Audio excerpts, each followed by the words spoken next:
नमस्कार, मैं हूं विवेक माझी और आप देख रहे हैं फुहार खबरों की रफ्तार लगातार। आज हम आपको एक राजनीतिक खास व्यक्ति से रूबरू कराने जा रहे हैं जो कि एक राजनीतिक एक दल से जुड़े हुए हैं और लगातार अपनी गतिविधियों के जरिए समाज और देश के लिए कुछ बेहतर करने का प्रयास कर रहे हैं। हमारे बीच मौजूद हैं परिवर्तन पार्टी ऑफ इंडिया के राष्ट्रीय अध्यक्ष मोनू महेंद्र सिंह रावत जी। बैकग्राउंड के बारे में बात करना चाहूँगा। ये शिवपुरी जिले के एक छोटे से गाँव खेरदा कला से बिलोंग करते हैं और इन्होंने अपने देश प्रदेश के लिए केवल यही इस उद्देश्य से आगे बढ़ रहे हैं कि केवल प्रदेश और देश को कुछ नया देना है। कुछ एक संकल्प, बेहतर संकल्प के साथ उन्होंने अपने आर्थिक सुखों को छोड़ते हुए लगातार अग्रसर हैं और दिन रात मेहनत कर रहे हैं। अपने संगठन को मजबूत करते हुए लगातार देश और प्रदेश की यात्रा पर निकल जाते हैं और जो देश में जो समस्याएं देख रहे हैं उनसे रूबरू होते हैं और साथ ही उनको समझने का प्रयास भी कर रहे हैं। अब ये लड़ाई कहाँ तक जाएगी, हम उन्हीं से जानने की कोशिश करेंगे। लगातार अपनी पार्टी को मजबूत कर रहे हैं। ये मजबूती सर किस तरीके, किस हद तक जा रही है और क्या लड़ाई इस वर्तमान में आप लड़ रहे हैं, बताइए थोड़ा। देखिए 75 सालों में जितना देश के मतलब जनता के साथ जो धोखा हुआ है, हम उसको बदलने का प्रयास कर रहे हैं। और परिवर्तन पार्टी ऑफ इंडिया का गठन जो किया गया है, एक देश में एक नया परिवर्तन लाने के लिए किया है। और हमारा उद्देश्य है कि हर घर में रोज़गार भी होना चाहिए, स्वास्थ्य पूरे देश और प्रदेश में स्वास्थ्य व्यवस्थाएं भी होना चाहिए, शिक्षा के क्षेत्र में भी।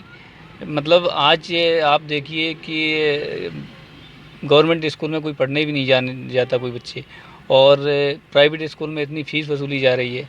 अगर हमारा प्रयास है कि अगर हम किसी भी स्टेट में अगर सत्ता में आते हैं तो ये सब कुछ बदल के रखना। तो मेरे जहन में एक सवाल निकल रहा है। खेरदा कला से आप बिलोंग करते हैं जी। अब वहाँ की कोई सरपंच जी का चुनाव या पार्षद का चुनाव भी लड़ सकते थे, लेकिन आपने एक बड़ी एक स्वयं की और राष्ट्रीय स्तर लेवल की पार्टी बनाई है। जी, मेरा उद्देश्य एक गांव को बदलने का तो मेरा उद्देश्य है, मगर मैं पूरे देश में एक परिवर्तन लाने का प्रयास कर रहा हूं। और मैं उस गांव में भी पंचायत का चुनाव लड़ सकता था, जिला पंचायत का लड़ सकता था, विधानसभा भी लड़ सकता था, मगर मैंने युवाओं को आगे लेकर के आना है। जो युवा संघर्ष करते हैं, पॉलिटिक्स में करते हैं, रोज़गार के लिए करते हैं, उनको कोई प्लेटफॉर्म नहीं मिलता है।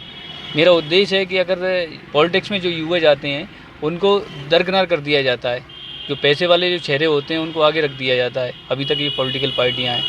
अगर परिवर्तन पार्टी ऑफ इंडिया किसी भी स्टेट में अगर सत्ता में आती है तो उन चेहरों को, उन उभरते हुए चेहरों को आगे लेकर के आएगी जो अपने देश और प्रदेश का विकास कर सकें।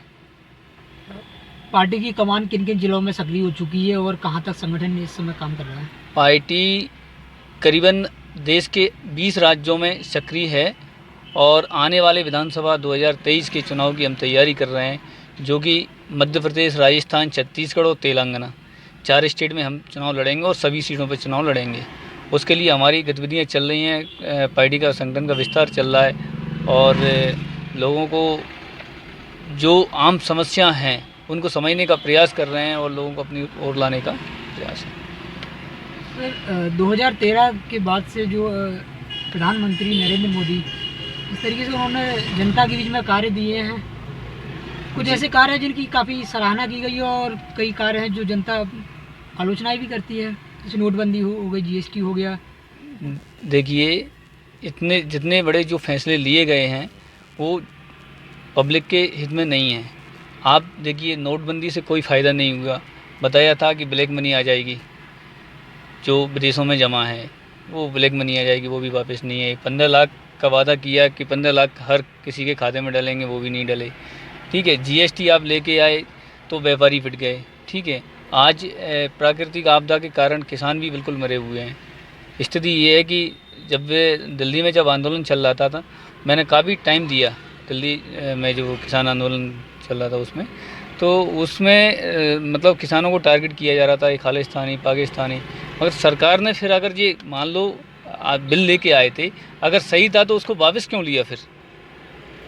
तो इसलिए क्या है कि वो उनकी नज़र में, देखिए कोई भी पॉलिटिकल पार्टी हो, वो काम करते हैं तो अपने काम को गलत कौन कहेगा? लेकिन सर अगर काम गलत है तो 2018 में दोबारा से पीएम मोदी प्रधानमंत्री बने। देखिए, दूसरी बार भी जनता ने मतलब विश्वास जताया मोदी जी पर, पर उसके बाद भी क्या किया इन्होंने भाई? अभी तक तो मुझे लगता है कि देखो, आज हिंदुस्तान में बेरोज़गारी चरम सीमा पर है, ठीक है, महंगाई चरम सीमा पर पहुंच गई है। और क्या किया है पब्लिक के लिए? अभी आप बड़े बड़े टर्मिनल और उनका हाईवे का और उसका कर रहे हैं, ओपनिंग कर रहे हैं, ये कर रहे हैं, वो कर रहे हैं। पता लगा आप ट्रेन लेके आए तो ट्रेन का भी कोई मतलब नहीं निकला, ठीक है। और ये सारी चीज़ें हैं और पब्लिक को ये सारा गुमराह करने का काम चल रहा है। सर, प्रदेश की बात करें तो मध्य प्रदेश से आप बिलोंग करते हैं। मध्य प्रदेश में रोजगार के आंकड़े काफ़ी निचले स्तर पर है, बेरोजगारी बहुत ऊंचे पायदान पर पहुंच चुकी है।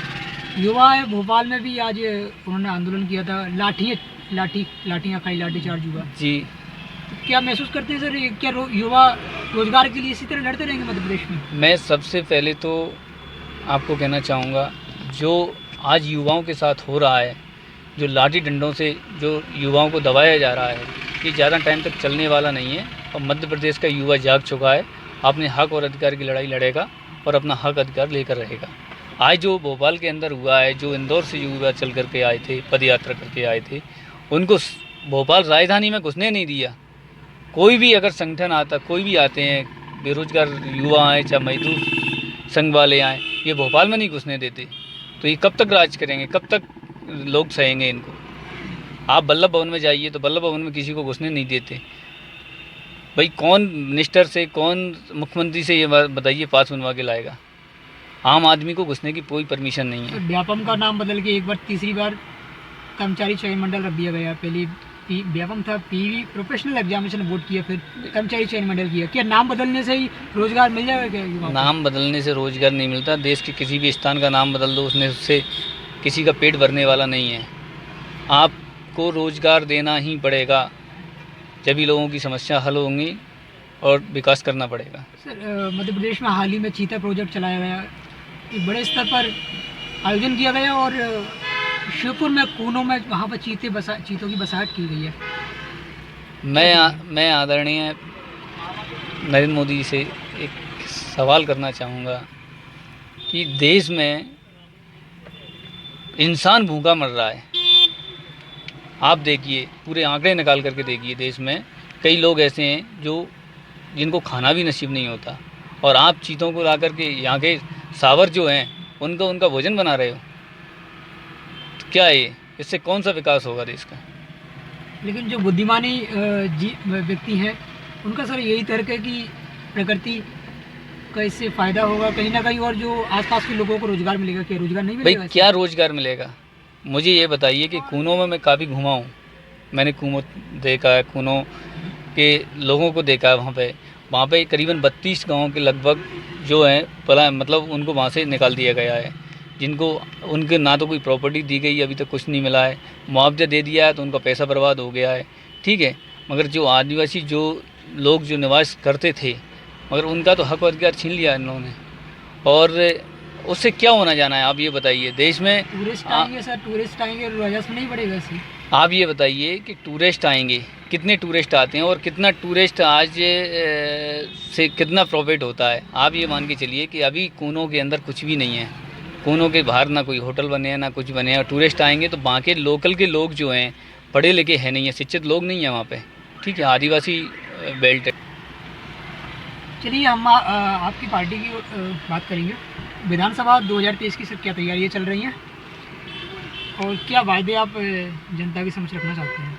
देखिए, परिवर्तन पार्टी ऑफ इंडिया की 2023 विधानसभा इलेक्शन के लिए तैयारियां चल रही हैं। लोगों से संपर्क चल रहा है, लोगों के बीच में जा रहे हैं, लोगों का आशीर्वाद मिल रहा है, जन सहयोग मिल रहा है, ठीक है।